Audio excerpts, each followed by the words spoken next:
Hello ළමයි welcome back. අද යන් මාත් එක්ක හිනිදුම කල්වාරි පුදබිමට.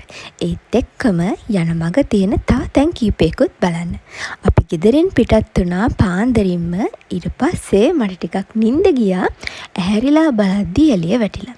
ඊට පස්සේ අපි බ්‍රෙක්ෆාස්ට් එකත් අරගෙන ඒත් එක්කම යන්න පිටත් වුණාය. අපි දැන් ඉන්නේ හික්කඩුවේ. අපි යන රූට් එකේ තිබුණා මේ මියුසියම් එක. ඉතින් අපි හිතුවා ගිහින් බලන්න. මේ සුනාමි මියුසියම් එක. කවදාවත් මං මෙතනට ඇවිල්ලා තිබුණේ නැහැ. ගොඩක් දේවල් මං ටීවී එකෙන් දැක්කපු දේවල් තිබුණේ. ඇත්තලි සමහර දේවල් වීඩියෝස් ෆොටෝස් ගන්න දෙන්නේ නැහැ. පුළුවන් ටික තමයි මේ වීඩියෝ එකේ තියෙන්නේ. මේ තියෙන්නේ එදා සුනාමියට අහුවෙච්ච ට්‍රේන් එකේ පෙට්ටියක්. ඒක මෙතන සංරක්ෂණය කරලා තියෙන්නේ. එන්ට්‍රන්ස් එකේ තියෙන මේ ස්ට්‍රැචු එක හදලා තියෙන්නේ මුහුදු රැල්ලක් විදිහට. ඇත්තට මේක හදලා තියෙන්නේ සුනාමියේදී ආපු පළවෙනි රැල්ලේ හයිට් එකට. ඒ තරම් උසට රැල්ල ඇවිල්ලා තියෙනවා.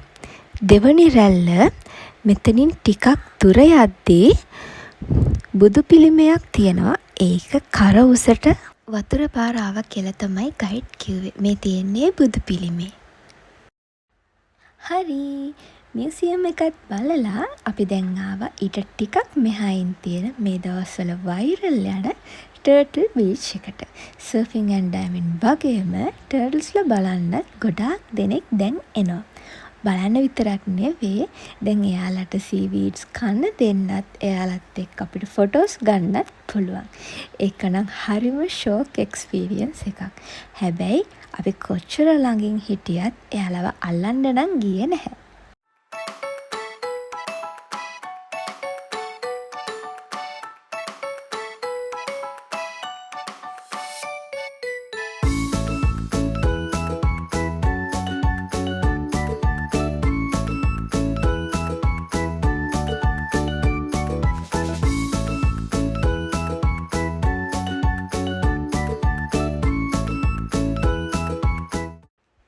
ඉතින් අපි කැස් බෑවොත් බලලා කන්නත් දීලා ෆොටෝසුත් අරගෙන එන්න හදද්දිම අපිට එක්ස්ට්‍රා බෝනස් chance එකක් හම්බුණා ෂාක් ලව් බලන්න. බලන්න විතරක් නෙවෙයි ඒ මෝර පැටවුන්ට කන්න දෙන්නත් අපිට chance එක හම්බුණා. ඒක නම් ඇත්තටම wow මාරම එක්ස්පීරියන්ස් එකක්. මේ ඉන්නේ අංකල් තමා අපේ මෝර පැටව බලන්න එක්කගෙන ගියේ. මන්නම් කවදාවත් මෙච්චර ළඟින් මෝරු ළඟ ඉඳලා නැහැ. මෝරු රංචුවක් අපිව වට කරගෙන හිටියේ. අපේ කකුල් අස්සෙන් පීන චූටි බයකුත් තිබුණා. පැටවුනත් මෝරුනේ. මෝරු පැටවුන්ට පොඩි මාළු තමයි කන්න දුන්නේ. ඒ අස්සෙන් පරාම් මාළු පැටවුනොත් පීන උන්නා. ඇත්තටම මේක නම් මාරම එක්ස්පීරියන්ස් එකක්.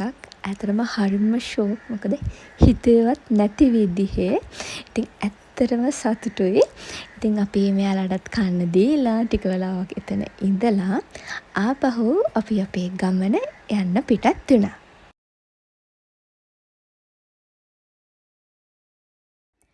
අපි දැන් ඉන්නේ හිනිදුම කල්වාරි සිද්ධස්ථානයේ. චතාරික කාලේ කතෝලික අය විශේෂයෙන්ම එන තැනක් තමා මේ හිනිදුම කියලා කියන්නේ. අපි මෙහාට එනකොට දවල් 2 විතර වුණා. ඊට පස්සේ කාලවශකත් දාගෙන පල්ලියට ආව 4 වෙද්දි පාද නමස්කාරය යන්න. පල්ලියෙන් එහා පැත්තේ තමා මේ කල්වාරි පුදබිම තියෙන්නේ. එතනට යන්න ඕන මේ පාලම උඩින්.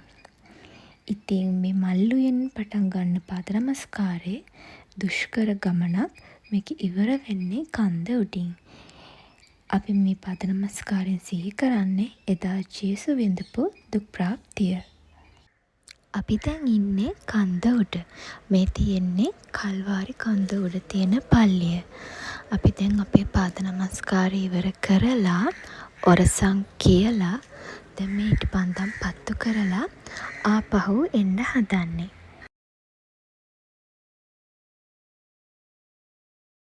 ඊට පස්සේ අපි නවතින තැනට ගියා. ඒ අත්තිත් කළුවර වැටිලා තිබුණේ. කට්ටියටත් හොඳටම මහන්සි. ඒ නිසා අපි වේලාසන ඩිනර් එකත් අරගෙන නිදාගත්තා.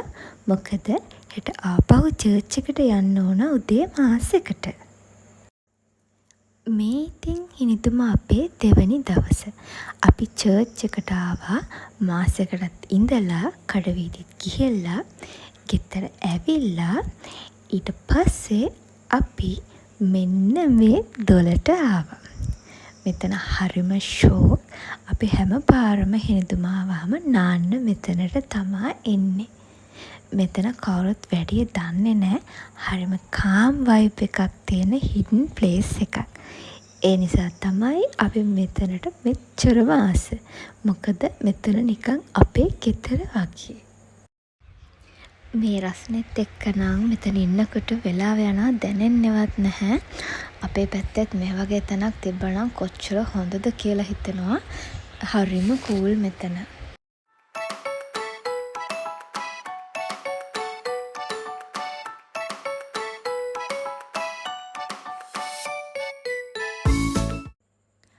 පැය 3-4ක් අපි මෙතන මෙන්න මේ විදිහට කෝලම් කර කර ඉන්න ඇති.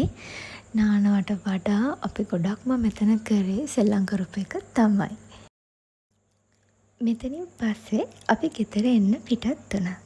ඉතින් මේ විදිහට තමයි ලස්සන මතක ගොඩක් එක්ක අපේ හිනිතුම ගමන එන්ඩ් වෙන්නේ. ඉතින් වීඩියෝ එක බලපු හැම කෙනෙකුටම thank you.